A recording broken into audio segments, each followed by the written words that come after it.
to begin the broadcast. This is a nightmare. Must be a nightmare. Rise and shine, sleepyhead. It's a brand new day. Now prepare to experience the most outrageous man on radio. It's an excursion into the odd and into the very, very different. Science! This is insane. Good morning! Quality, quantity, and variety. ROCKFLUX. Let's get this show on the road.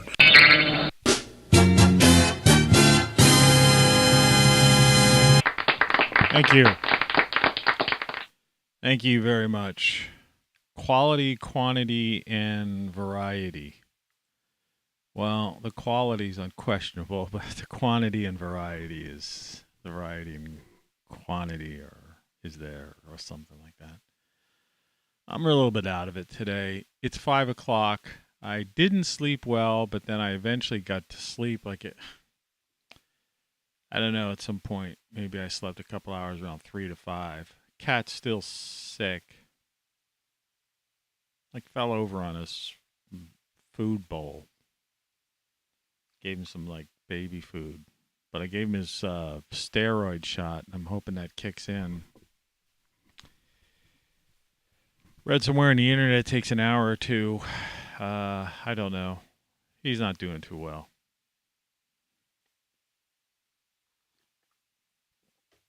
And I've got kind of a headache, which I think I have a combination of either a stroke, high blood pressure, arterial fibrillation, AFib, and I'm drinking caffeine. I should probably have taken a pill, a chill pill or something. Anyway, that's my story. You're listening to Tony Caravan Live. For those interested, I'm in the Mid-Atlantic states. It's 5:03 a.m. Weekend weather! And it's raining outside there. And it looks like we're going to have rain on and off for the next, well, I don't know, on and off for the next week. Or indefinitely. Until I fix my roof, then we'll go through a drought. I mean, you know, it's one of those things. Murphy's Law. But, yeah, it's going to rain through this entire show, and hopefully nothing will make itself down to the second floor while I'm down here on the ground floor. I didn't go up into the attic, but usually this kind of heavy rain. The wind is blowing ridiculously fast, and there is nothing in the forecast about it. Yesterday we were supposed to have high winds, and we did. I was outside, and I did some work, and you know, I was trying to shore up the place from the rodent that was trying to invade my yard from the neighbors. And I did see out the window, it seemed to be taking these trips back and forth from her yard to the neighboring yard on the other side. In other words, not towards me, but in the other direction. Meaning maybe I made enough noise and enough stink. Yesterday I spent 2.5 hours outside drilling and shoring up things, and maybe that put the fear of the Lord into the rodent. Yeah, so it's going to be, if you're in the Mid-Atlantic, you know, it's probably raining. It looked like, I did take a look at the radar, and from the eastern, I guess the Ohio Valley, coming across West Virginia, Pennsylvania, you know, in northern Maryland, heading east. But for the next couple hours, it's coming across that seems to have come from the Ohio Valley, heading into the Mid-Atlantic states in that direction, heading east. So I guess we've got a couple hours this round, but then there's another round this afternoon. So it's going to be a rainy day. It says Saturday, 100% chance of rain. 57 for the high, but tonight it's going to get down below freezing, 30 degrees. Tomorrow, 43 for the high, which isn't nice for my plants, though they're winter plants. But this wind, I have no idea what kind of havoc. It's probably I hope it didn't pull up the burlap I have over my my seeds of lettuce and my cool weather crops. But tomorrow night's going to be 30 degrees, and then Monday night, the high in a day is going to be, it says 90% chance of rain and thunderstorms, 37 for the high. This is like, now we're already past the halfway mark in April. Well in the spring, a month in the spring, basically. And freezing, and then Tuesday it gets worse. The high's 39, and the low is 27, so we're dipping down into the 27. So by that point, 4 days of freezing or below freezing weather, doesn't matter the fact that we had a couple decent days. That's pretty much going to do me in. Weekend weather. Happens every year, Happens every year. It's okay. I have extra grass seeds. I just hope this head, this stroke, or whatever I'm having, and this heartbeat calms down. I have my thing that I could take my blood pressure or heart rate and stuff, but the batteries died. And I remember my electrocardiologist said, don't drink caffeine. So let's just relax. This is going to be a flow of consciousness show. And,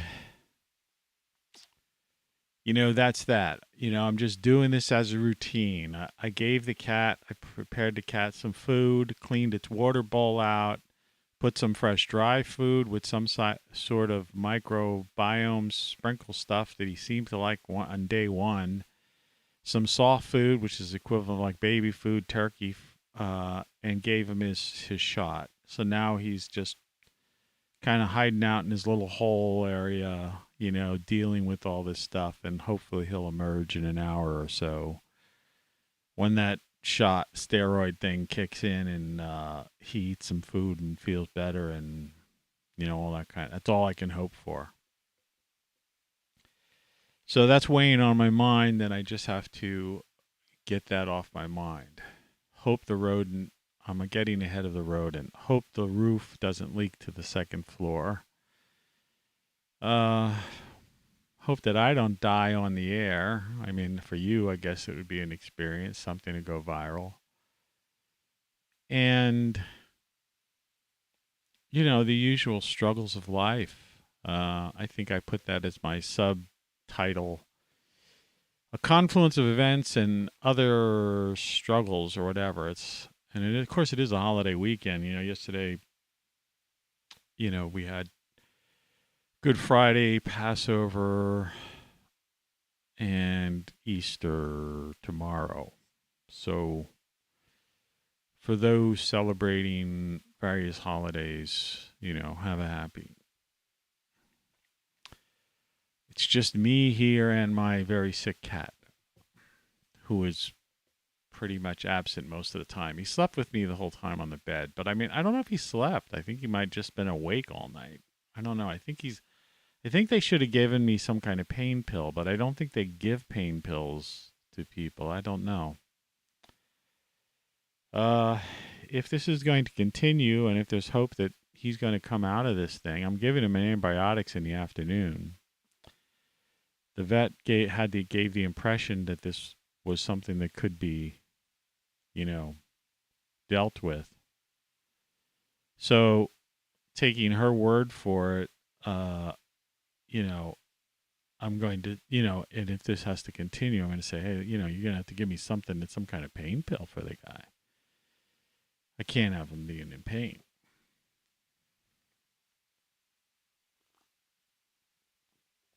So anyway, that's that. And yeah, like I said, I'm not feeling really too good. I have like a headache, and my heart rate was up, unusually. So I need to calm and relax.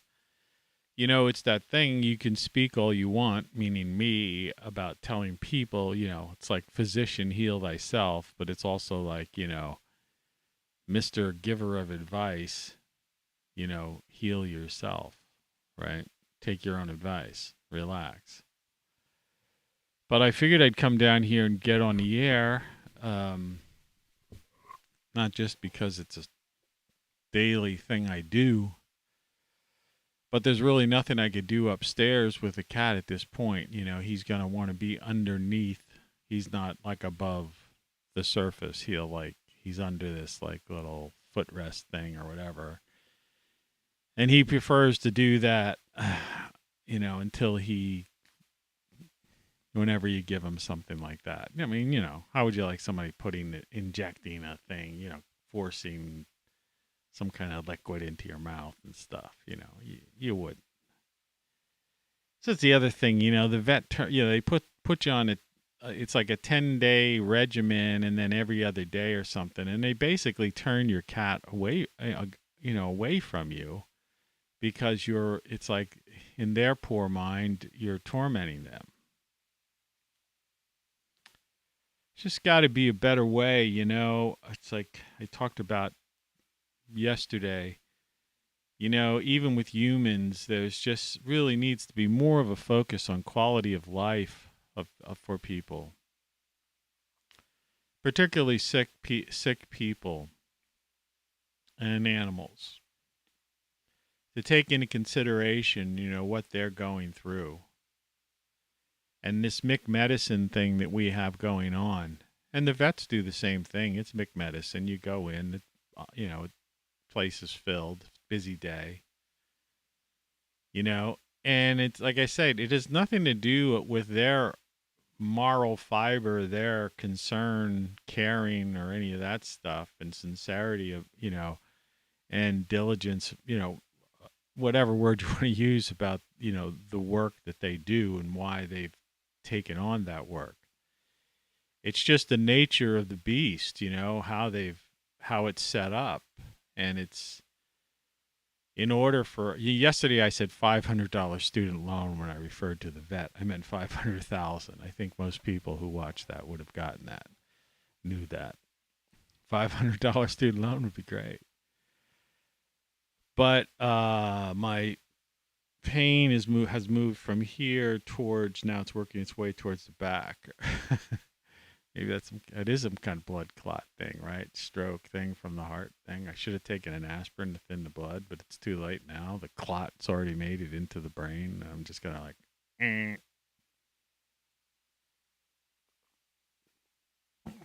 I had a couple prunes and a few saltine crackers with some raw unfiltered honey. That was my breakfast. And I took 2 of these pills I've been taking for the gallbladder, gallstone type of thing, which seems to have been, out of all the crazy things, knock on, whatever this thing's made out of now, seems to have been working, So, but it's a regimen. Even though, and I've had some ice cream and some queso, I didn't realize queso, at least the brand that I got, this queso with a little bit of jalapeno in it, but it's not hot, noticeably hot. Of course, I put spicy stuff in my foods anyway. But 1 gram of carbs and 1 gram of sugar. So if you're looking for, at least this, check the label, obviously, wherever you buy it. But this, and this was a store brand. So, I'm talking out to the, the YouTube verse of 2 billion active users, and I have nobody watching right at this moment. But anyway, check out, if you see some queso, like a thing of queso in there, in the store on the shelves, dairy section, wherever they keep that stuff. Read the label, the nutrition label of sorts, whatever that thing's called, and see if you see one like that. 1 gram of carb, 1 gram of sugar. That's so rare. That would be a 1/4 teaspoon of sugar or something like that. Didn't we find out a gram of sugar was it 1 or 4? I don't know. I forget. Let's look it up and double check that, because this is important. It should be easy to look up. Let's see. Here we go. How many teaspoons in a gram of sugar? Still there. Point a quarter. I was right. So you can do the reverse. Yeah. 1 gram of sugar is equal to a quarter teaspoons. Wait. Yeah, right. That's so I was right. So it's a quarter, 0.24. So yeah, it's still a lot. It's still sugar. You're still putting sugar in, and it depends on the serving size. Don't go sit there and eat the whole tub of it. You get it comes in those little dip type containers. I've just been putting a few. I got these saltine crackers that are unsalted on the top. I don't know why they can't make them. I guess they can't make it unsalted completely because then it wouldn't be a saltine, right? But I think most of the salt is on the top, so they still call it saltine. It says unsalt with unsalted tops. But I don't know if it's because I've been on my feet for 2.5 hours, pretty much a day, working out in the backyard, bending over and doing all these odd jobs, or not. But my weight has remained. I've gone down, a couple of pounds over the past week, or so it's like I'm pleased with that from that health standpoint. Only my coffee just spilled all over the place from a, and this one doesn't have a net. I got to get a paper towel. Hold on.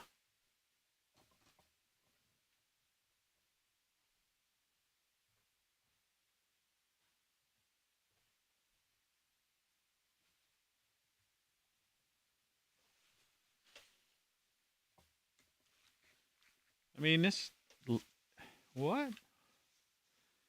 All I did was pour it out of the container. It's even on the keyboard, which is great. And on my financial budget sheet, worked its way down to the counter. And I don't know if you know this or not, but coffee apparently attracts bugs. I don't know what they see in it or don't see in it. Never fails. Save $2 instantly. My Ace reward cards even got wet because I was planning to buy some of these kinds of things. Garden soil, which I noticed when I was up there they didn't really have.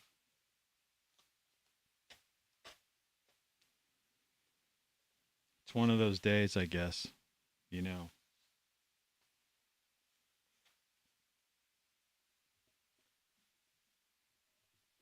Well, I wrote it in the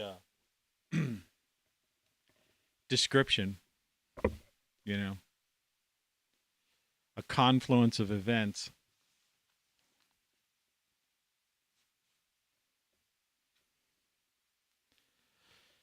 So I was watching Elon Musk on TEDx, which was just a recent one from just within the past day or two. I don't know who the interviewer guy was. Sorry for that slurp. I think I heard a slurp there. Did you hear a slurp? I don't know. Really funny. Really funny. Yeah, it's so funny. I forgot to laugh. So, in my head. Good thing that I don't have dangerous brain powers, or right now you'd be in 1,000 little pieces. That makes no sense, and there's no reason for me to have played it. But anyway, the interviewer I didn't particularly like. He seemed like one of those guys who was just looking for something. Like, to push a button and I don't know. Some people you just like think you're not, be nicer. Be nice. Maybe that's a shirt I should make. This just says be nice. Right? I'd probably make one wouldn't it be nice, but they'd probably be sued by the Beach Boys or somebody. You know what I mean? The way things, this litigious society we live in today. But I'm going to make a note of that. Maybe if I decide T-shirt, just be nice. Don't know if it needs an exclamation point or not. But I mean that would be a good theme, in general for people. If people would just be a little bit nicer, It's weird. It depends on the quality of your monitor. Like I say, I'm broadcasting, webcasting, whatever you want to call it, at 30 frames per second. And my kilobytes per second are fairly high. I have no other program open except, I guess, whatever would be necessary to run in the background. So, the signal should be clean. I'm seeing a fairly clean signal, but I got to admit, when I watch this back on my television upstairs, I don't really. Now, I know the smaller your monitor, obviously, it's like anything else. If you're watching this on a smartphone, which I can't imagine, everything on here would almost be, the text would be unreadable almost. But I guess if you're watching it on a desktop, it would look pretty clear. And what I'm seeing in the playback through YouTube Studio, it looks clean. But that's small. That's the size of a smartphone. Their monitor window, which shows that I'm delayed.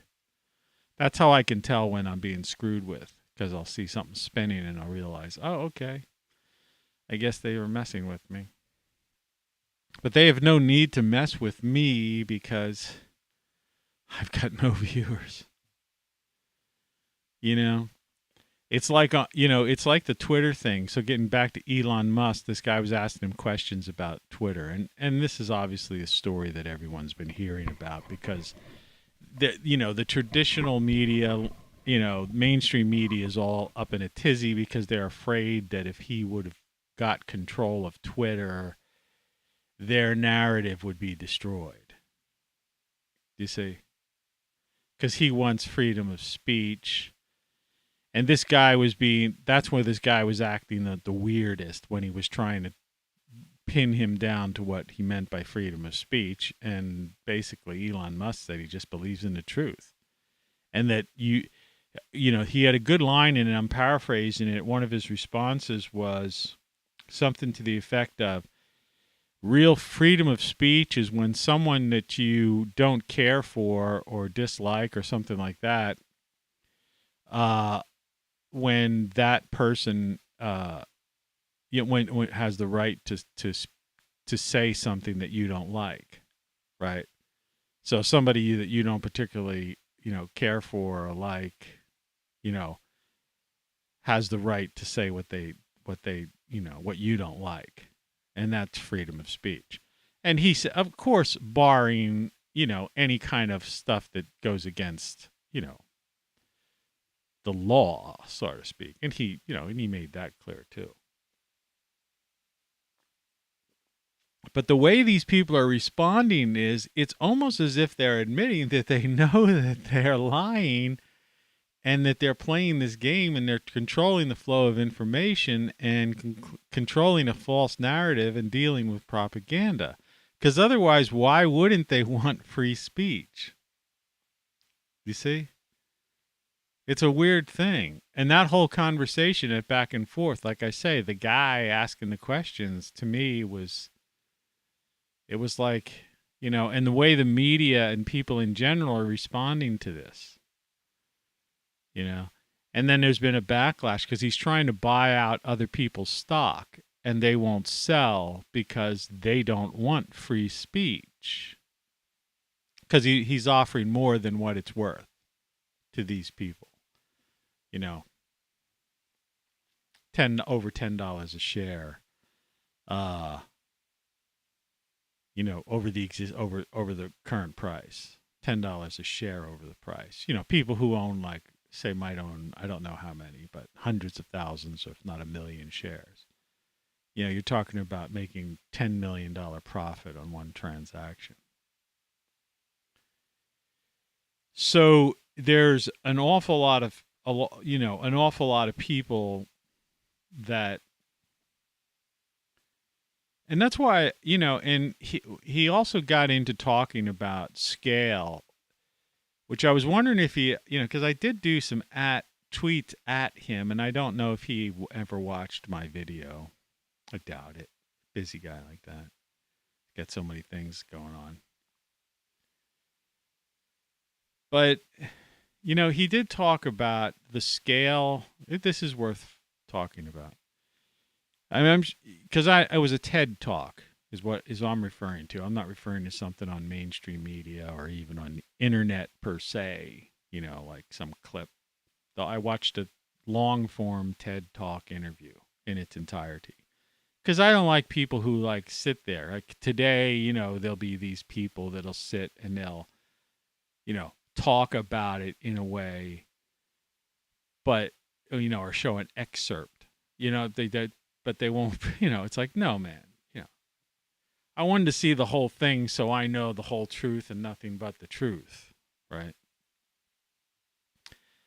And so one of the other things here, again, from my firsthand viewing of this, was that he was admitting that the only way that any of this stuff could be done in time for this 2030, arbitrary deadline that somehow has been set by people that nobody elected and put in charge of anything, right? Who have also been wrong all along, from Al Gore on up, right? Everything they said, they've like always, But anyway, but he was talking, but he's all for it. And but he's talking about in order to meet this deadline, he didn't use the word arbitrary. That's my word.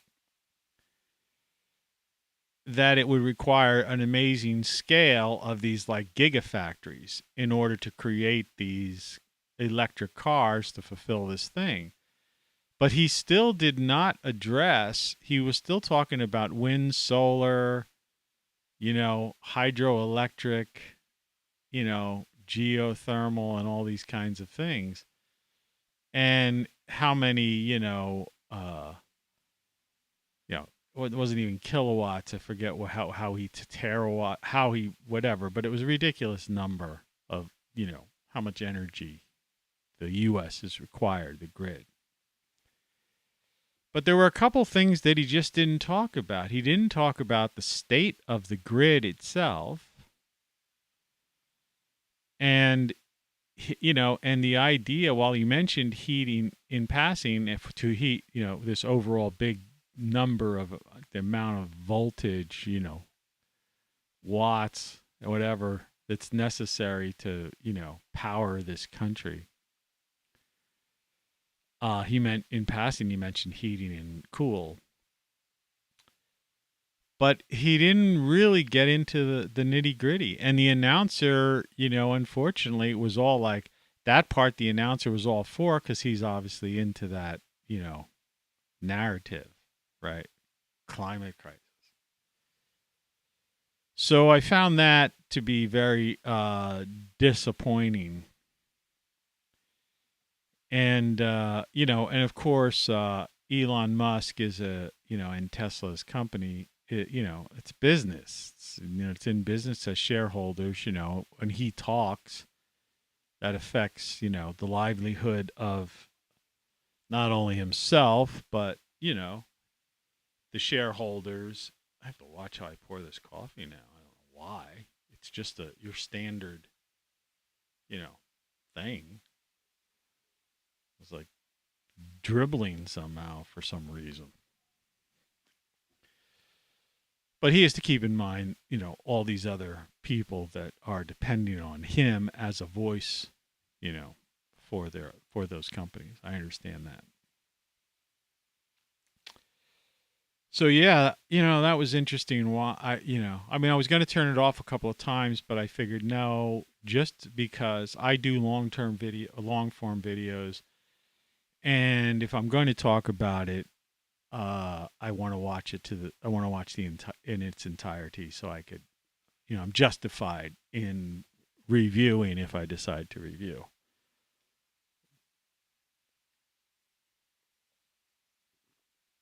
He also mentioned the robots, and he thought that he would have the prototype this year, working prototype, and that these things would start be rolling out maybe next year, but if not the year after. And they were talking about the delay in the autonomous self-driving cars, and they will be delayed. They're like pushed back probably another year. I still say, and he didn't say it, and if I would have been the interviewer, I would have said, well, wouldn't it make sense in the early days, the first round, to have a robot driver, which in effect would almost be like your chauffeur, right? Because the big problem that they're having with autonomous vehicles is that, and I said this like 2 years ago. I said, you're going to I said, it's not that difficult to create an autonomous vehicle on an interstate highway. Because basically it's all symmetry and the design is uniform. You've got certain line down the middle, even in areas, interstate usually it's all one way, so you stay in your lane, you've got side lanes, you've got mile markers, you've got exit signs that could be red that are usually at the exact same height, exit ramps, et cetera, et cetera. So an autonomous vehicle on an interstate is really simple. In fact, actually a bad idea. To me, I would use the median and put a high-speed rail line down that median. Doesn't that make more sense? Right? Or along one of the sides, right? Because that's whole part of the interstate system is that literally hundreds of miles are carved out, and there's nothing there. So why couldn't you have just a rail line along the interstate? You could still have an off-ramp. You see? But I said this 2 years ago. I said the problem is, what about alleys, side streets, weird, signs that are missing and odd turns and all this kind of weird stuff? It's just too complex. But what he said in a different way was that the problems they were running into is that roads were designed for humans, people with eyes, right? So that the car itself, is, and that's where I came out with in my mind now, and I've said this before, that it would make sense to have a human driver. In a comical way, it's almost like the first movie, Airplane, that comedy movie, where they put on the autopilot and this stuffed, this thing, inflatable, pilot came up, co-pilot came out, right? That the woman had to inflate. I laughed. That was a funny movie. At least at the time, I remember laughing, like just rolling in my seat in the theater. I saw that, a friend of mine. But yeah, it's almost like, that would be first. Phase one would be have your Tesla robot be your driver. Would be an interesting idea. Or here's even another one, for some odd remote reason, weird reason, remote, that's not really the right word, but speaking of remote driving, if Elon is listening or if someone wants to tweet this to him, one idea would be to take the visor, the flap, the sun visor flap, and have the sun visor flap come down and it to have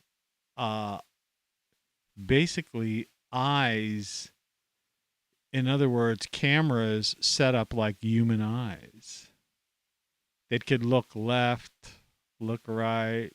You see what I mean? So if you go into autopilot, this thing flips down. It could like, or you could just have to flip it down or whatever, knowing that why not just you would still be able to see. It would be above your line of sight, so you could still be driving, but it would be like when you drive with the visor down. But that way there would be a set of cameras, binocular vision in the driver's seat that then would sense the road with all those other sensors they have, but that it would make the driving more human-like, and then you wouldn't need the droid in the seat. I wonder if anyone's ever brought that up.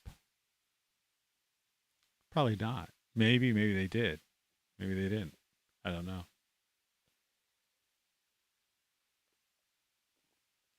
Sometimes some of the most basic things just don't approach, don't come to people's mind.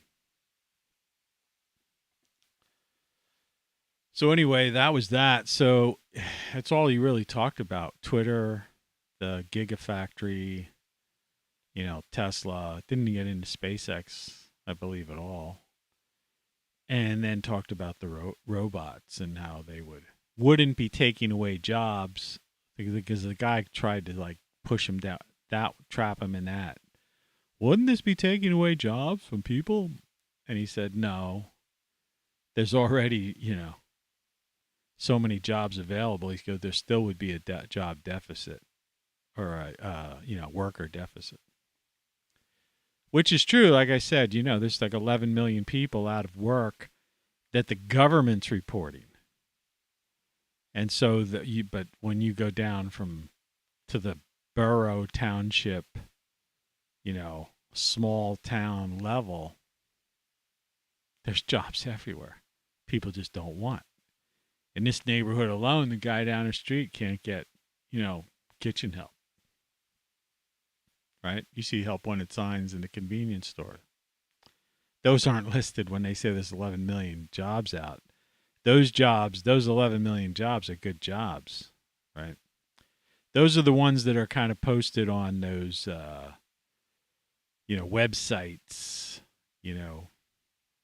whatever they call those. There's a whole host of, get online jobs sites. And they grab those numbers from that, and then government agencies and things of that nature. So those are high-paying jobs. But it's not like you don't make good money now, because most of the states have inched up the minimum wage, that it's fairly high. We're dealing with runaway inflation, and I know people want a lot of things. This is just a flow of consciousness. But the idea, they're maybe running some coal trucks on a Saturday. The idea being that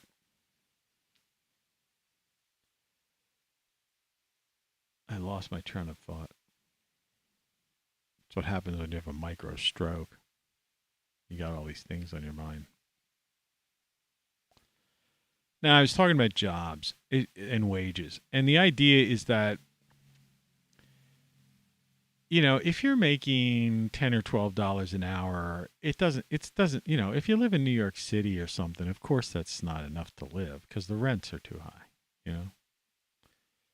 But like I say, when I talk about the infrastructure and what Elon Musk missed in his talking about scaling up to solve this problem, he missed both the idea of truly heating, and how electricity is produced by gas and coal in many areas, and how it's virtually impossible to replace that. He didn't even had the slightest idea that solar and wind is failing and will fail during that same, this trajectory that he's on of scalability. You see? So it's as more and more cars are produced, imagine this, graph, right? less and less, the amount of windmills, solar farms, right?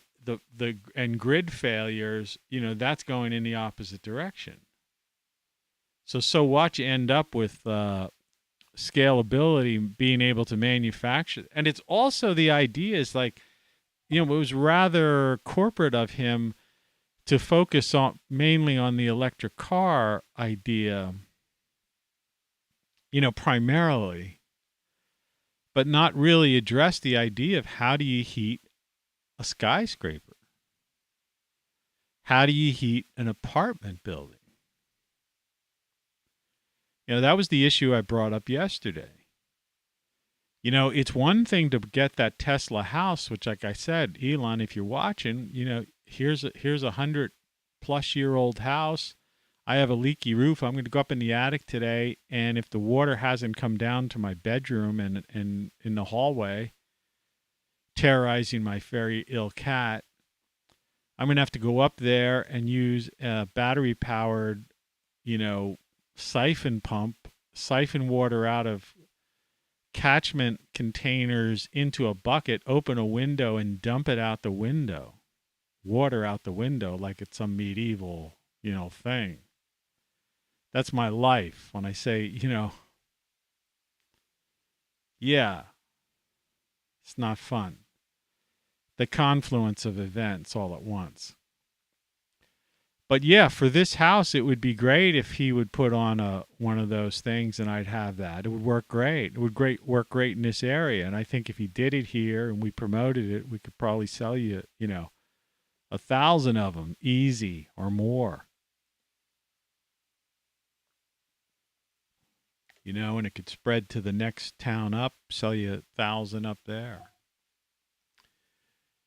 Because I don't think people are marketing this. And like I say, I walked to the grocery store the other day to pick up some things, and there's a big billboard down there from some roofing company because everybody's roofs are failing now.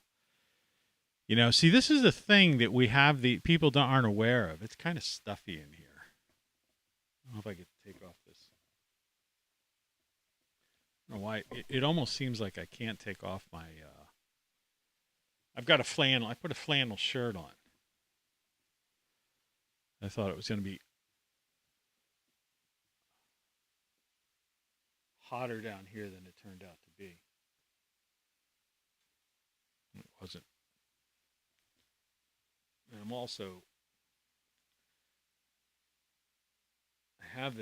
wearing these shorts, and I'm loosening my belt.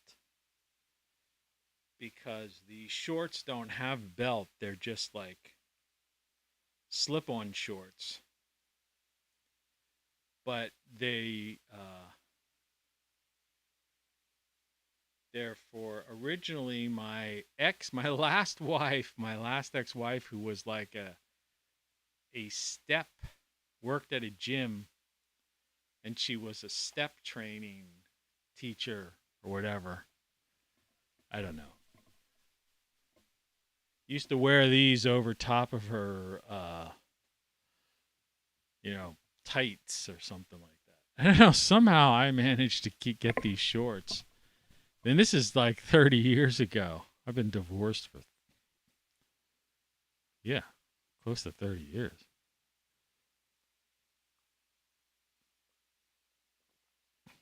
Between 25 and 30 years. And these shorts, well, anyway, the shorts seem bigger because the elastic in them broke at some point. And so, but they're still cool shorts. The material's fine. And I don't go shopping for clothes, And I never really knew what my size was. Because I had gained some weight and then I lost weight, and it's like I wasn't sure. So kind of that's why I'm on this thing right now where I just want to get to a weight and stick with it and say, okay, that's my weight. Okay, blah, blah, blah. I'll keep these other clothes if I ever put on a couple of pounds around a holiday or somebody force feeds me some kind of, treat, tormenting you. You must eat this ice cream. You must have this slice of pizza. Right? But be that as it may. So anyway, that was that. That was yesterday, end of day. I watched that. And I just tried to go to sleep. And it was difficult with the cat and everything. And he eventually made it up to the bed, or I think I picked him up and put him on the bed. I took him downstairs first, put him in the litter box to see if he wanted to go, and he just really didn't want to. He was just walking around. I waited and let him walk around in circles around the downstairs for, 15, 20 minutes. He had no intention of using it. So all I can hope is that, like I said,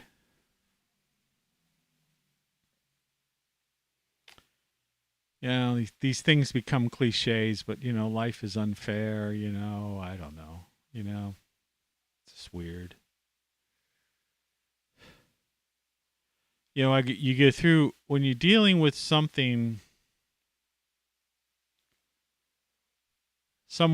or, an animal that's suffering or maybe suffering, you don't know. Animals, it's not like he's crying or like seems to be in agony, but they don't necessarily express that the way we do. They become stoic, somebody said to me a couple of weeks ago. But the same with people. It's, if you think that someone is not going to make it, you have, there's a grieving process at that moment. And I've already gone through that like couple of weeks ago when this first occurred. At one point I thought, that was it. And then there's been like a roller coaster since then. Like I've had some yesterday morning, before I got on the air, it was like today. But since I saw this kind of thing yesterday, it wasn't, I don't know, it's a roller coaster. And no one can really help you through that other than the idea of doing what I'm doing, is share the experience and saying, look, we all go through this, It's like when I shared my experiences when I was in the hospital myself and I thought I was having, it was the end. And I told you the first thing that came to my mind was the one person the first time 10 years ago, all my most serious operations, I was away from that one person that came the first time. The only reason they came because, well, they cared, but I mean, I was in the same town as them. But in this, where I am now, I have no one. It's me and my cat. Which just makes this whole thing even harder. And I built this house kind of around the cat. I got cat doors underneath every door. Because I close my bedroom door and the front door. I close different doors to either keep, in the wintertime, to keep the heat in my bedroom, but I want the cat to be able to have freedom to come in and out. But the cat used to just like push the door wide open. In the middle of the night, I'm wondering why I'm cold. Because the door opens to a hallway and we're near a stairwell and this cold air was rushing in. And it's like, hey, I'm paying for heat, this room. And so I closed the door and put a cat door in so that my bedroom is toasty. Cat likes that idea too. Cats like warmth. And I have one in the front room because that was my bedroom prior, and it was the same reason. I didn't want the cat to keep opening the door because an animal will go. He used to be a grazer. Would get up in the middle of the night, several times and go down to his food bowl, have a few snacks, a couple of drinks, maybe use a litter box. And I'd wake up and it'd be like a breeze or a chill, from all these, it's an old house, old houses are like that. hallways, stairwells, that kind of thing. And then even down here, when we used to use the bar, which a friend of mine used to come by fairly frequently, but we don't do that anymore. Because I have computers in this front room, this studio room, this hat is like turning into a helmet. In order to hold the headphones on just right, you have to put it in the helmet mode. But it's just basically a hat, ball cap. But there's a door leading from this is a pretty small room. Like I say, this originally was a 1-chair barber shop, right? And it was just a small room. And so there were probably a couple chairs by the side, a barber chair, and then that usual wall. Well, the mayor, I think, is still here. That's the mayor. His bar mayor is still there, or the barbershop mayor. But because I have computers in this room and I used to smoke cigars, and I think at the time, this one friend of mine, she was still smoking cigarettes, though she quit. This is a couple of years ago. She quit, back then. But I still would puff, cigars. And I didn't want the smoke getting into this front room. And I used to have a door that would close by the stairway, the same thing. But the cat wouldn't mind coming in and sometimes going. And I would prefer that, especially if I was smoking in the bar. I want the cat to have to smell the smoke. So the cat would come out, and there's a window here where camera 2 is. And the sun, we used to I was always an afternoon happy hour type of person. I'm not a late night person when it comes to drinking or going out. Never was that type of person. I was always the happy hours, after work happy hour guy. And so at that time, the sun would be on this. I have this table set up like level with like the windowsill, which is also a good idea if you want to plant flowers inside. If you have a window that gets sunlight, get like a folding table. You can buy them fairly cheap at like a Walmart or something. If you can't get a folding table and you own your own house, get some planks of wood and just extend out your windowsill, okay? And if that's a south-facing or near south-facing type of place where you get a lot of sunlight, you can grow herbs, everything. I grew tomatoes inside my house. You definitely can grow lettuce and stuff like that. So, hard times, or if you just want to reduce your food bill or just have herbs, fresh herbs for your soups and salads and things like that, it's an idea. Well, anyway, the cat, I put a cat, on top of this foldable table. And I have my color printer's on there. It's like also functional for me too. But there's an area for the cat, and he used to just lounge in the sun while we would be in the other room, having happy hour, listening to music and that kind of thing. So the house was designed because I moved in with the cat, which is going to be a daily reminder if the poor thing passes away. I don't think I can get another, a lot of people, they have an animal, that they lose an animal, and then they get another one, they get another dog, they get another kitten or something. And it's like relationships. I don't know if I don't think I could go through this again, especially with this slow process, and I know there's people that go through that even with their own relatives and stuff, people that are just slowly dying, and the misery and watching someone go through that suffering. And that's why I talk about quality of life and medical care and things of that nature. And I know there are a lot of people, and there's a lot of advancements, and it depends on who your physician is, what hospital, what care facility, et cetera, et cetera, et cetera. But unfortunately for the general public, quality care is not necessarily available. And again, I don't blame the medical professionals so much for this. I blame it on this concept of what they call McMedicine. This idea that, the numbers, the sheer numbers of people that they have to deal with, and they have 10 or 15 minutes to see you, diagnose you. And even when you're in a hospital, you lay there with an IV in you, which is half the time is just a saline solution, or sometimes it's just this IV in because it's part of their policy in case for some reason there'd be a complication, you had to go into an operating room. All they would have to do is just plug in to the needles and stuff that are already in you. But try going to sleep when you've got tubes in your arm. You can't go sideways. You see? So it's misery. And I'm always, I look back to, Star Trek. The battery in this is just about ready to go. There's 4 batteries.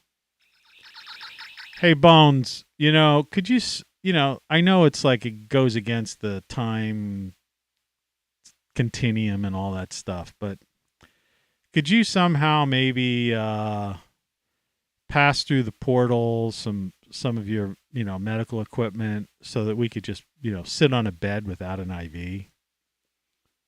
Thanks. And that was my other kick I was on the other day where I was saying, with all the money we're spending on big tech, and even Elon Musk, though he's trying to put these implants in to help handicapped people. I guess that's what his primary or, initial focus is. Though he's talk about AI as, which I have no fear of AI because I think we are AI. And if you've watched that series of videos I have, that I don't think I'll ever get around to really editing these things.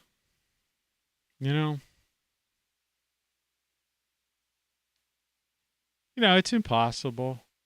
It's trying to figure out all of these, my music and books are all over the place. And I know if I basically would dedicate weeks, maybe a month or months to organizing my 50 songs, my 10 books, my 500 videos, recent videos, and like I say, the thousands of expedition things and all these other things I've done in the past. I'm sure it would be tremendous, but I don't have the time to do that. It's an overwhelming task beyond, well, it's like we used to say we had a thing, I may or may not have mentioned this. When I once had a job working at a graphics and a printing place out in Los Angeles, when I first went out to get a job, I just went out to LA. I didn't know anybody. I had nothing in mind. And by the time I got there, my gas tank was on E and I had a couple of bucks in my pocket. Literally. This is how crazy it was.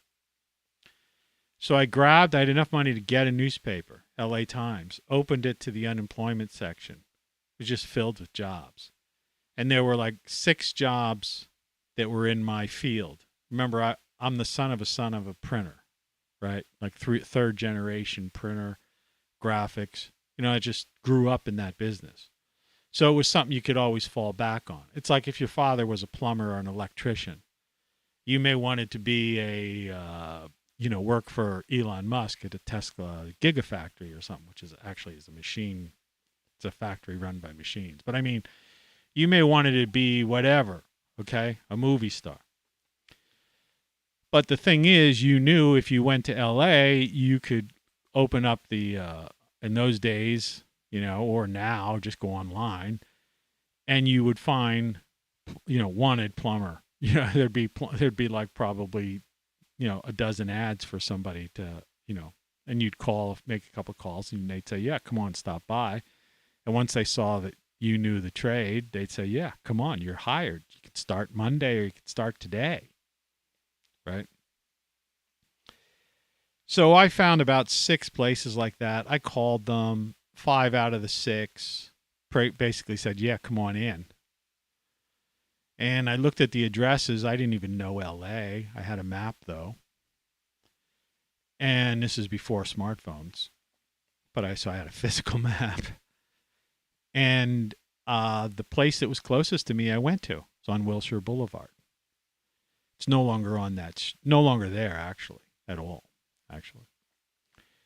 But I go, okay, because I'm on E. I just barely made it in, because I had no idea the freeway was insanity. And I just keep looking at the tank, and I'm on E.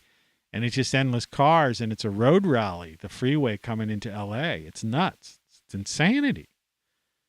People driving out there, I never saw so many cars. And I had already driven, was commuting to New York and places like that, in Philly and D.C., the Beltway and all that stuff. At that time, L.A. had, they had nothing on L.A. L.A. was just millions of roads all coming in and cars everywhere you could see, Like, that's another thing that I think Elon Musk, I didn't know he was in, California before. But it's like, the charging stations, when there's gridlock, every morning when I lived in Malibu, I'm backtracking or I'm flash forwarding. I would be in gridlock for like, you could be half hour idling.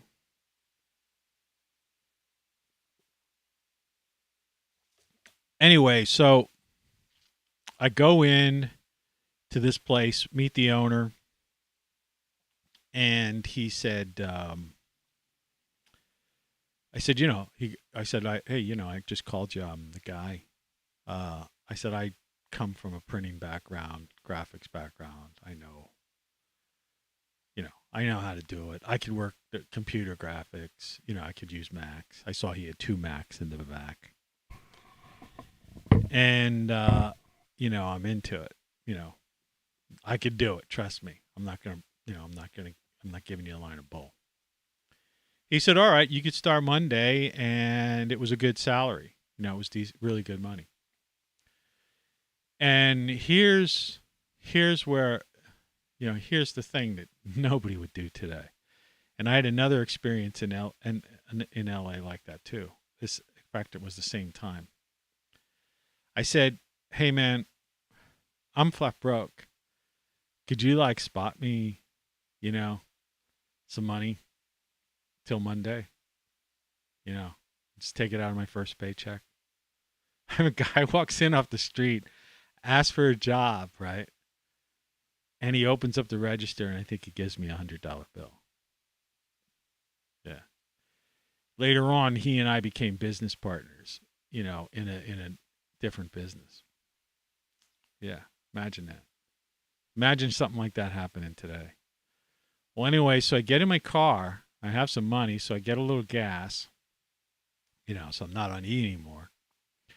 And I drive to Hollywood, okay, because that's where I was told is the cheap area. And it was. Hollywood isn't, they don't make movies in Hollywood. It's not like what you think. Hollywood Boulevard is it's weird.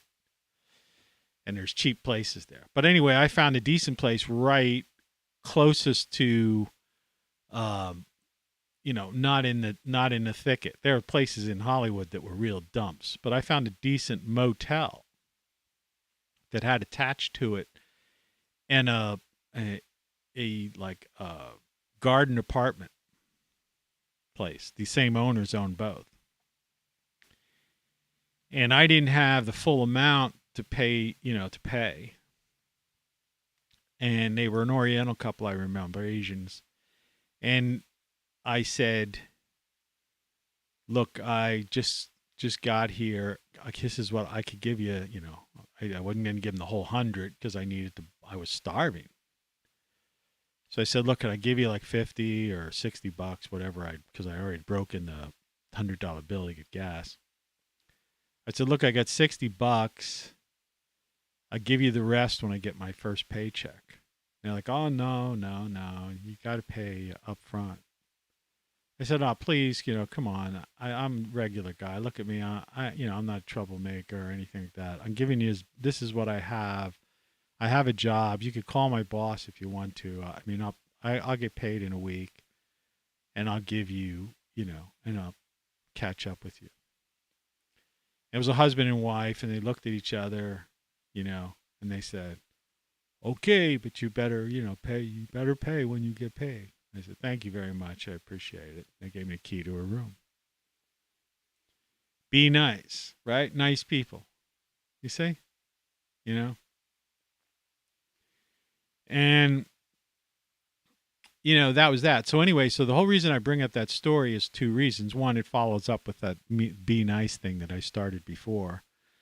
It also shows you the idea of how a time 30 some plus years ago where people of color, people of different nationalities, people of different walks of life and stuff trusted one another and didn't, there was no bigotry or any kind of thing like that.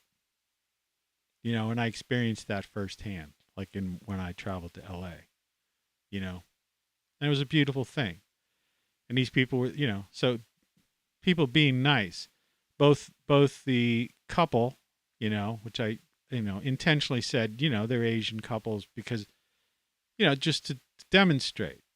Like I said, I did, I will do that. Normally I wouldn't do that, but in these times, I think it's important to do that to show that people, it doesn't matter. And it didn't matter before people started just pushing these narratives and trying to divide people.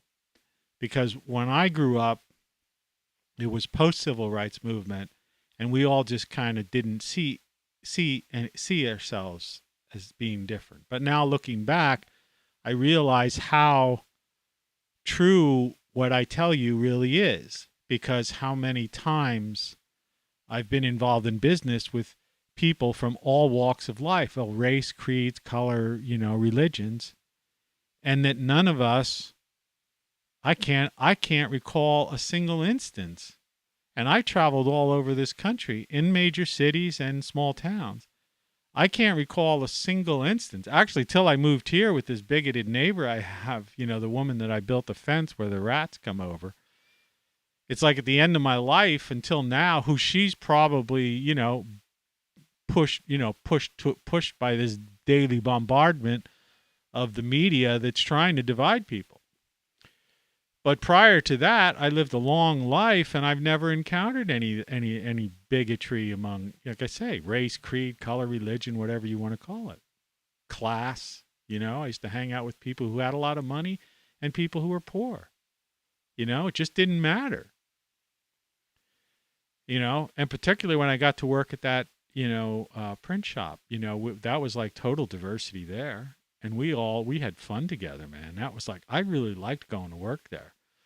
And I was out in LA to work on a screenplay, and to get into, that was my first trip out, young, and I was already had a script, and, and things would develop, and I would succeed in the areas I wanted to succeed in time. But let me tell you, I really enjoyed working that regular job in that print graphics environment in this multicultural, workforce, because it was just fun, and it was a bunch of laughs, and we all got along. We really did. So the idea of be nice, man, it's possible. And this stuff that they're trying to force feed you now, it's messing with people's minds, and it's changing them, and it's making them believe. Like I say, it's false narrative, really, is what it is. Because when you're somebody like me who's really been out there, in all the states, like I say, it's one thing for people to take a vacation somewhere. But when you've lived and worked in LA, New York, Philly, DC, all these cities, and you've been, where you spent several weeks in these other areas, so you really got to know, or you stopped in roadside places and you were driving and you stayed in some mom pop motel and went into some honky tonk or something and stayed there for a couple of days because you weren't in a hurry to get anywhere. And so you met a local and you slept with the bartender girl or something. But I mean, the thing was, all I did was encounter nice people, decent people. I mean, you'd see some rednecks getting into a fight or something like that. But, so what? You know? It's like when I was in Australia, they had a sign, "We don't call police," in this one bar I was in. And two guys got into a fist fight, and the guy said, "Take it outside." And there was a side door, like to an alley. And these two guys went out there, and they came back in, and they were a little, worse for the wear. But they were, and they used the word shout then. I guess they still do that. He goes, "That's my shout, mate." And the one guy, the two guys who were fighting, shout means I'll buy you a drink. Bought him a drink. A beer.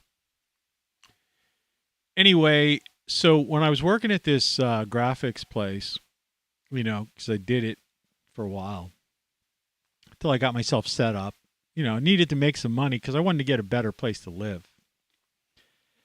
And we had a deal there. We were on Wilshire Boulevard, which was like the financial high-end district. I think I said this once before. And we were in a building on ground level, street level, but it was a building that went up several stories. And above us were like some of these Beverly Hills, the people who did facelifts on the stars and stuff, that kind of stuff, plastic surgeons and stuff. And then further down the road was like their Wall Street stuff. So it was a pretty interesting district where we lived or worked. So we were high-end graphics. So we used to get and there were agents there, agents and management companies. That was like the place where people were. So we would get stars that would come in. People faces you would recognize, right? And a lot of people don't realize that, their agent or their manager or whatever would send them down for something,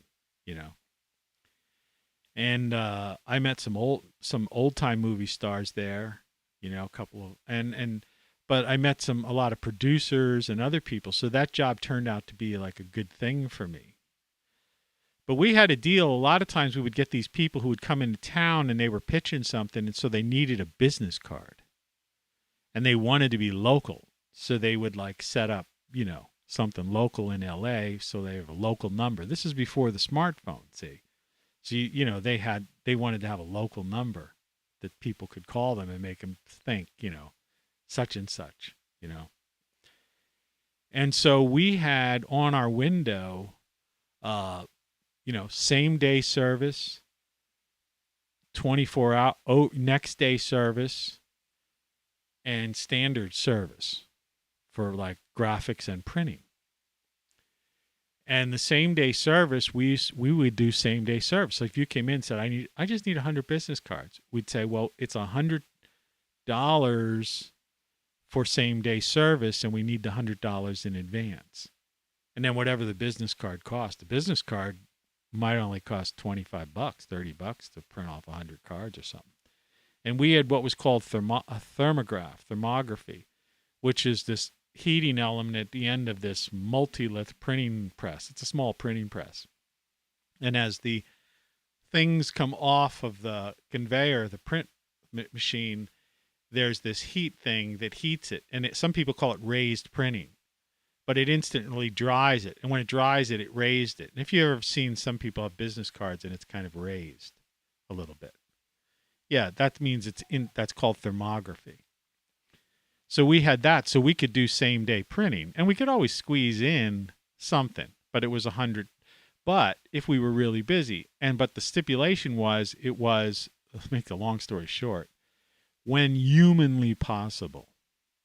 Okay, same day service asterisk, right? When humanly possible, So if we were we were swamped with rush jobs or some big project or something like that. We couldn't squeeze it in. It wasn't humanly possible for us to do same day service. But when it was humanly possible, it was a $100 bill, had to be cash. And me and my, who later became my business partner, we would take turns, we would split it. Or we would take turns. I think that might have been it. If he got one, he'd keep the 100. If I got one, I'd keep the 100. It depended on whose turn it was. And you'd be surprised how many same day people wanted the thing same day. And like I say, these were producers. These were like Wall Streeters. These are people who didn't care. They opened their wallet or, their money belt thing, and they just peel off $100 bill. And we knew that, and so we did it. And besides, we had to stop everything to do their job, so it was reasonable. So that was really good, and that helped me get, that really was a boost for me. But that's how I went to LA. I ran out of gas, and I met some kind people. Be nice. People who are being nice. Flow of consciousness. I think I told that story before, in another context. So, I don't know. There's no reason why things have to change or had to change. You know what I mean? I mean, did you ever think about that? It's like, I used the word agent provocateurs yesterday. And I was thinking, it's like with the advent of social media, it's like suddenly these people came out of the woodwork that were probably just there and should have stayed there. The reason they never made it to the media, like I say, I was a DJ, I was a general manager of a radio station and stuff. But the reason they never made it to a media, because a guy like me, would have when they came in for an interview, would have looked at them and said, thanks for coming in. We'll call you and let you know or something, But the internet allowed all these people, set these people loose. I don't know what the heck's going on outside. And then somehow the media itself suddenly lowered its standards and started hiring these like weird, crazy people that started revising history and trying to divide people. And then that created organizations who were capitalizing on the media support that they would get, because the more, outrageous and divisive, that they could be, the more coverage they would get. And somehow, in the advent of the smartphone, I guess, and apps and text and Twitter and all that stuff, we got to this point. But prior to that, there's like a cab outside. See that? Like a light that's just beyond my porch. And my lights are flashing. It's really weird. I'm trying to think, I wonder who gets a cab ride every day. Right? Doesn't that look like a cab to you? And it's on this side of the street. It's like in front of my house. Wouldn't be a cop car, because that would be red or blue or something weird like that. Unless that's some, person, trying to steal my Wi-Fi or something. I don't know. Monitoring us. Let's see if we have that secret monitor person here. No, there's just a dash there today.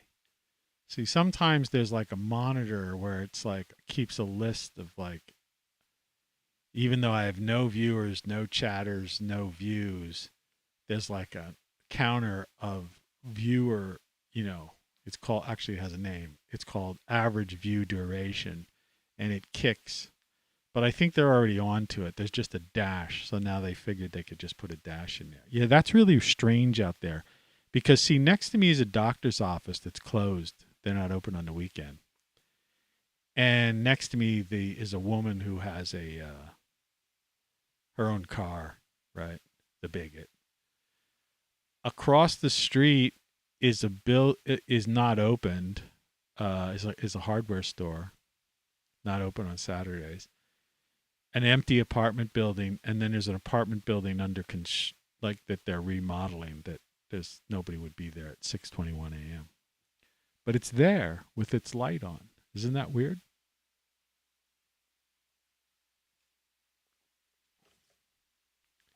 I could turn on another camera and get a different view of it, I think.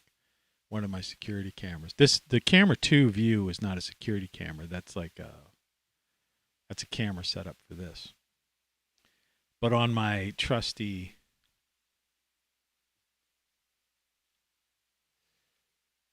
old outdated smartphone, I'm still able to run this other app, which I can monitor my security cameras from. And I have one in my bedroom. I have an old iPad too. So let's take a look. Oh, look, at the moment I said I'm going to do that, they're leaving. It was like a cab. Isn't that weird?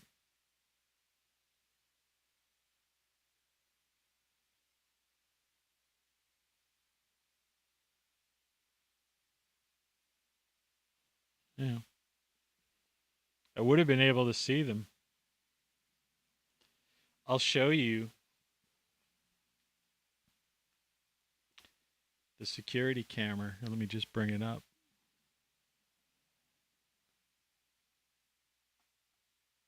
Let me quit out of this. Here. See how I would have been, see how it's night vision, so it I could have shown you the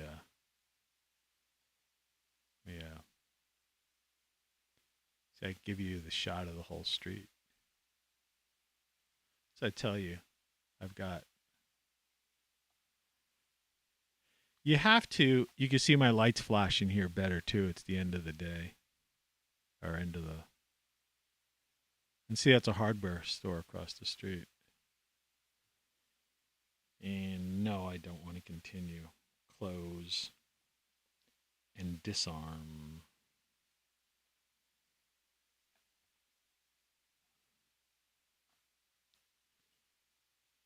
This shoots my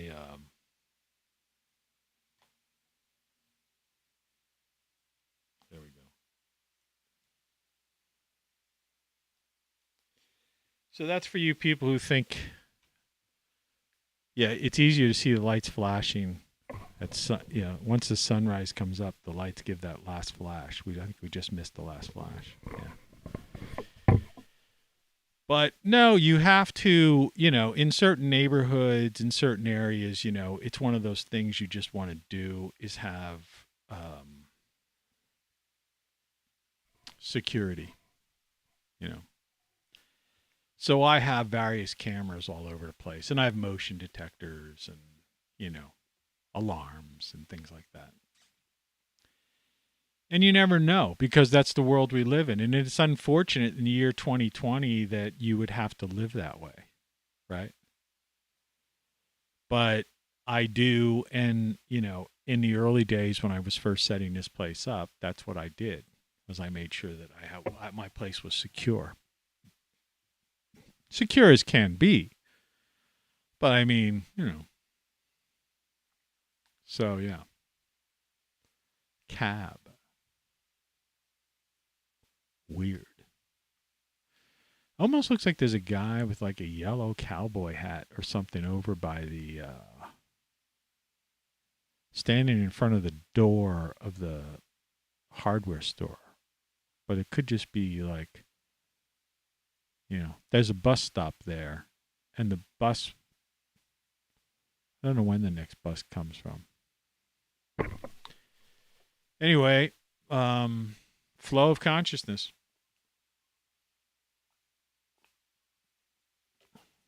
Head feels a little bit better.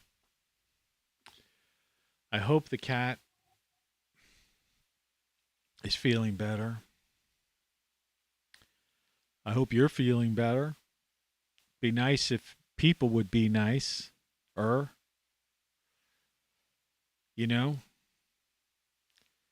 And I don't like to constantly get on this, this grid down thing and all that kind of stuff. But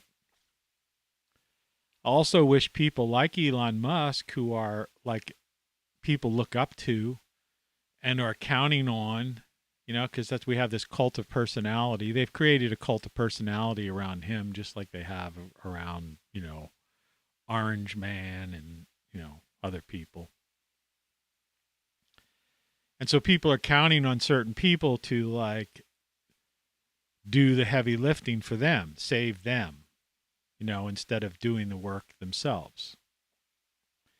And like I say, even someone like me who lives at the poverty level in a cheap house, you can use your human ingenuity to, I pay $200 a month, taxes, mortgage, and insurance. So, I mean, this is my house, leaky roof and all, but I'll eventually fix it. I'm working on it, It's a system, it's a struggle of life. But imagine people like 500 years ago, or 1,000 years ago. Imagine the struggle of life for the average person. I mean, we live a fairly good quality of life, all things considered, and you have to put your life in that perspective sometimes. Too many people say, oh, I want this, this appliance. I want this kind of furniture. I want this kind of apartment, that kind of house, this kind of car. I'm like, yeah, who doesn't? Be nice to be nice. If I had a new computer and a new roof and a Tesla roof, right? Solar roof, be great. And my roof didn't leak. But, unless Elon Musk wants to give me one, as or the company wants to use it as a showplace, and I put out a sign and a billboard and advertise for them. But unless somebody unless I'm gifted that item, I don't play the lottery. It's a waste of money. I don't have any cash in my house right now. Isn't that weird? It's like the only cash I have right now is this, which is basically I use, it's a set piece because we use it in certain times. And we talk about, if a certain candidate would try to go too far, just keep in mind what they did to the last guy who tried to go too far. You try to buck the system too much. If you become a real threat to the corporatocracy in this world, this country, but in this world, they don't care. You're gone in an instant. They just take you out. But what I'm saying is that, no, you don't deserve to have that thing. You have to work for it, or you have to figure out a way, or you have to have some kind of patience. You do without. Like I always say, like even with gift giving, a gift isn't a gift unless you do without to give it. Right?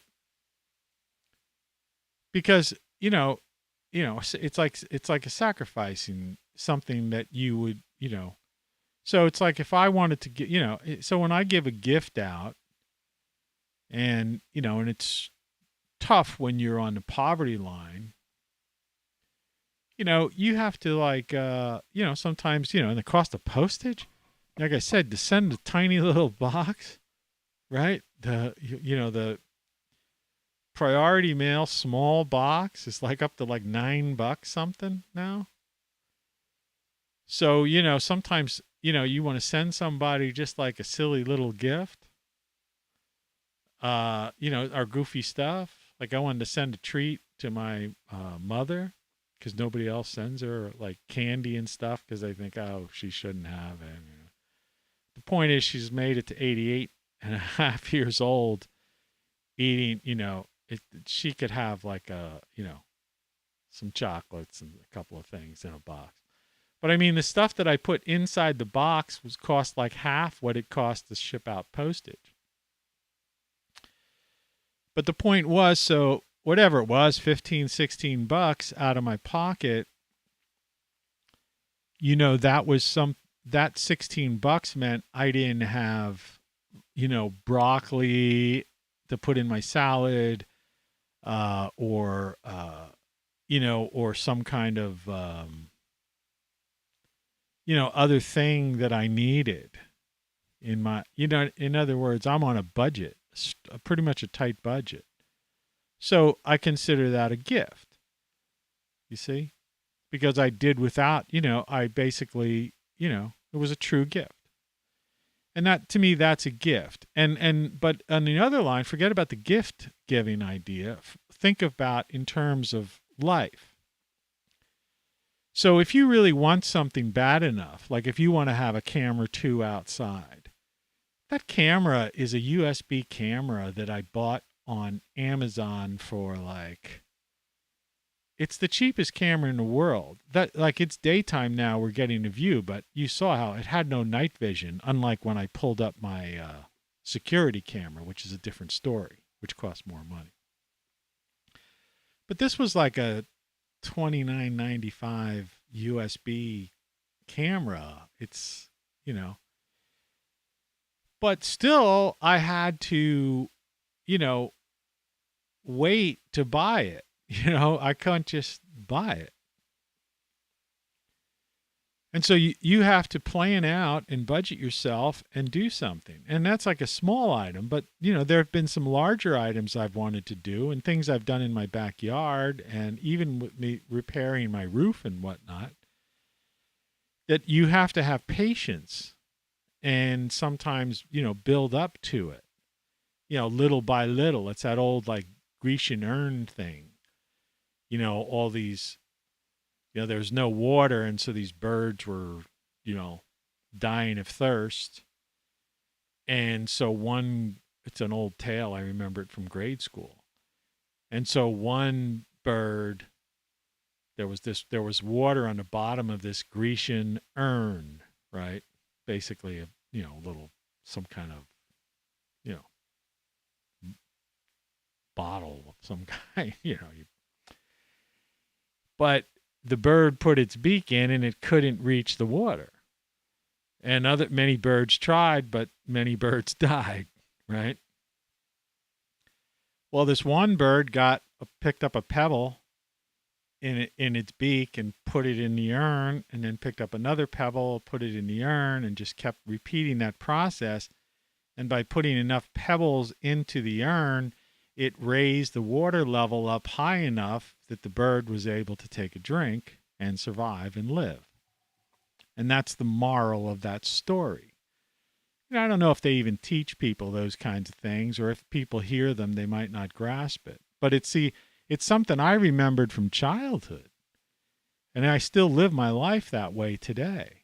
So a little tale that's like thousands of years old had an influence on my life, and has allowed me, because some people say, well, you've got these computers and you've got this stuff. It's like great solar stuff, and you're selling this clothes. It's like, I don't own those companies. You're on YouTube. I'm not monetized. These computers are computers I had from when I was working and working hard, and I was able to buy them at that time. If this computer goes out, I'm screwed. This show's over, all right? The show ends. And I'll still have a backup. I have backup computers, so I'll be able to do basic things, but I won't be able to broadcast because this thing because even this one, I'm pushing it, even though I have 16 gigs of RAM and quad processors and stuff like that. But eventually, these things die out. I'm not capable of financially buying a new computer, a couple of $1,000 computer.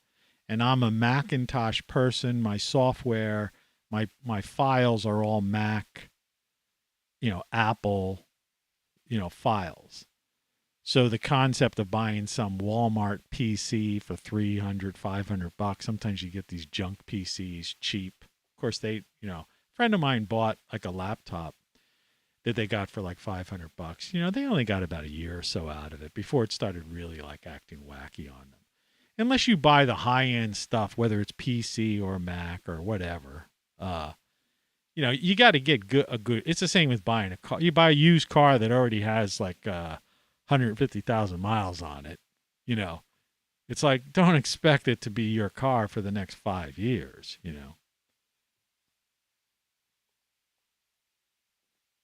And you can't be a mechanic today because there's just too many computer chips and boards and stuff in there. So it's like when I drove to California, I've said that story 1,000 times. Well, not really 1,000, a couple of dozen. I had a toolbox and extra belts and things, radiator repair kit, quick tire, flat fix, I had, extra windshield washing fluid, water, to put in my radiator, the right tools and ratchets and things to, whatever, extra spark plugs. I mean, I basically had a box in my, WD-40, oil, 10W40 oil thing. I basically kept in my trunk a little box off to the side, which basically had, if you lose a belt or something, and in those days I could even take apart my distributor cap, and, do that kind of stuff. And, but today, if you're electronics go, you're just like on the side of the road, and you're hoping you're going to get some help. Which to me isn't necessarily advancement, right? Certain analog things worked just fine. It's like radio, right? We don't really have radio the way we had radio before. I mean, it's a tragedy what happened to radio. Being a guy who literally from high school through to adulthood worked in radio, on and off while I had other jobs. It's a tragedy when I see radio today. It's just a bunch of schlock, satellite, transmissions, simulcasting, pulling down a signal, going through a computer, playing commercials, being fired by an inaudible thing that comes down the satellite. It's just not. It's not like this.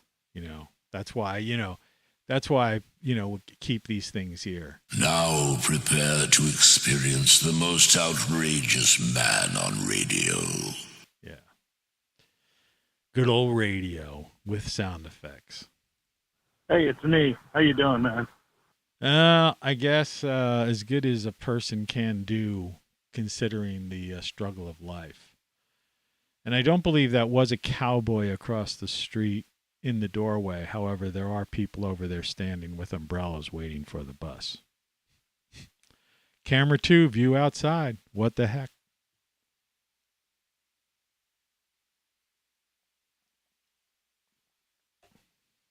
Morning show mug. Hot coffee. Good to the last drop. So I guess today I will, after the show, go up to the 3rd floor attic. Hope there's no overflowing buckets of water. Dump them out the window. Put a little food in the bird feeder. Though it's going to rain on and off all day. Hope, like I said, I did notice yesterday, it seemed as if the rats, when I was looking out my 2nd floor window, it seems the rodents from my neighbor's yard were making trips from her yard to the yard further down away from me. And I did a lot of screwing, well, not that kind of screwing of boards and, like these holes that I would find. Yesterday I came up with the idea because I'm out of concrete. I don't have concrete or mortar or anything. And no ride to get it. So I took some like old poles because I have all kinds of posts and things I use to shore up like tomato and pepper plants and bean plants and stuff, a lot of that kind of stuff. And so yesterday it just dawned on me, I've been filling these holes. I tried filling some holes with all kinds of weird stuff. Even sand, I filled the one, but they were still coming through. So yesterday, one of the holes that seemed to be a repetitive hole, I hammered down like a half of like an old broom handle I cut in half. And I put the broom handle down, hammered that down deep into it, and there was still a gap. So I took the other piece of it and hammered that aside of it, covered it with sand, put like some little chicken wire over it, and in that area there's some river rock type of stuff, and just threw some river rock and stuff over that whole area. And I've already boarded up one of the other entrances at that side of my yard, or the woman's yard. There's the bus. You think of it where I live, to have a place for $200, mortgage, taxes, and insurance, to have a bus stop right in front of you, a doctor's office right next door to you, a hardware store across the street, a convenience store about 2 or 3 blocks up the street. There's a bar next to that where they sell cheap 6-packs too. And down the street, it's like a pizza shop. And further down the street, it's about a mile walk down, is a grocery store. It's like, what else do you need? Right? I don't ride the bus, but if I did, there's like a bus there every, half hour. I don't know what their schedule is, something like that. That yellowy kind of weird thing over there, yeah, there's a couple has bought that, and they've just stripped it down, and they're re-siding it. And they had siding on there for a while, but they took it off, and it looked kind of nice. But they were spending the past couple days, they took it all off, and I think they're going to wrap it. Like I noticed on the one side, they had that Tyvek stuff. So I guess someone told them to wrap it first or something. Or maybe they decided against the siding, and they're going to maybe make it look wood, do some kind of, I don't know, board and pattern. I don't know what they're going to do, but anyway, they're doing something with it. It's originally set up as a multi-story or a multi-tenant type of rental. There's 2 front doors. So I don't know if it's probably just going to become a rental property, an income property, unless they're going to live in one half and try to rent out the other half. I don't know. It's a couple from Haiti. This is a very diverse neighborhood I live in. So anyway, I guess that's it. I don't, I'll just keep you abreast of the situation with the cat and life. I have to deal with all these things today. Rainy days are always like semi-panic because it's multiple trips up to the attic. It adds, when you have a sick animal too. I mean, that kind of thing stresses out the animal because it doesn't understand all that. And, I guess it could sense the stress in me too. So, that's why, I said, it's a confluence of events. It would have to be like the rainy season when when I'm going through this thing with the cat, and, and then having that rodent problem that I don't know if I solved. I won't know, I doubt if I've solved it, but I will eventually solve it once I get a ride and get a couple bags of quick-set concrete. Like I said, a friend of mine already had extra siding from when I guess he had sided his house. And I used some of that on a metal fence I had that the rodents were, I guess, after I blocked out most of their other passages to my yard. I managed to put that along the base of the fence, and so that like to another impassable area. But I still have to do some more concrete areas where potentially they could dig under, and but I'll do that. And like I was saying before, it's like that pebble, put a pebble in the Grecian urn.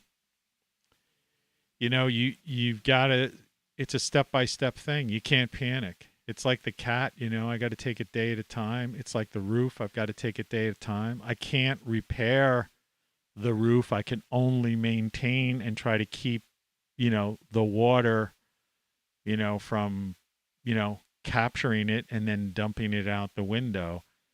Because until like May, when we might have like a week of, hot sunny weather, when I can actually like get into just stripping apart all the stuff, all the makeshift emergency patches, and just start from scratch. I have some ideas that I think will work, but there's no way I can do them until I know I have at least four dry days in a row. Because the area that I did, I've said this before, there was another area that I had at the end of last summer. There was a week where it was like dry for like the week almost. And I did it systematically day by day, did a one-step process, then fought the next step after that dry, did this step, and then the third day I did this step. And the fourth day then did another sealing thing. And that thing has lasted through the entire winter. But not even a drop came through. So I know it's possible to do this kind of repair. And even though this kind of repair may only last a couple of years, even if I get another winter out of it, it'll still give me an opportunity to come up with, I still have a third option, which I would do at that point. Which would be still more inexpensive than, getting into debt for a $15,000 or $20,000, roof, right? Like I said, unless Elon Musk wants to, give me one of those solar roofs, I'll take it. But, there's nobody giving them out. Nobody else. I've tried a couple of other sources, and they're not interested in that. The roofing's just too expensive for a lot of these places. Anyway, that's that. So, good morning. Have a great day. Visit my site, rockflux.com. Like I say, as always, get my shirts. They work. It's a good, I worked hard at coming up with these things. Go to Great Solar Stuff. Get some power back up. You're going to need it. The grid's going down. Whether it's just for a short period of time or worse. There's my latest 2 books. I recommend buying the print versions. And as always, you can listen to my beat poetry tracks. There's about 50 of them out there. Like I say, a dozen of them, I'll admit it. Maybe a dozen of them suck. But that still leaves an awful lot of decent, good music. And the lyrics to those things is really, I think, it's like the Grecian urn story. There's something to be gleaned from these things that I think will help you. That's why I do it. Service to others instead of service to self. I'm not monetized on this. And if you listen to a beat poetry track on Spotify or something like that, I'd be lucky if I get a fraction of a cent. The royalties on these things are a joke. It's not about money. It's about helping you. Cheers. Take care. Have a great weekend.